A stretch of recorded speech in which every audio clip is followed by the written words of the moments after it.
Hello friends, welcome back to the my new video guys and my YouTube channel guys. Today friend we are going to talk about guys how can we set default text size in a Technophone device. Friends, you want to set your phone default text size, so friend, how can you set guys? Today friends I will show you, I will tell you in this video. So before starting video friend, first of all go and subscribe the channel guys, click the bell icon, like the video.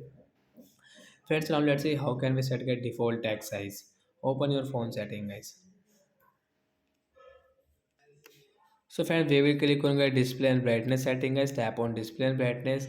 Friends, you can see guys your phone size and text size guys. We will tap here guys. You can see your text sizes. So when we can set the default text size from here guys. So you click on default option guys, and once you can see large. Once you want to set into large size, you can set.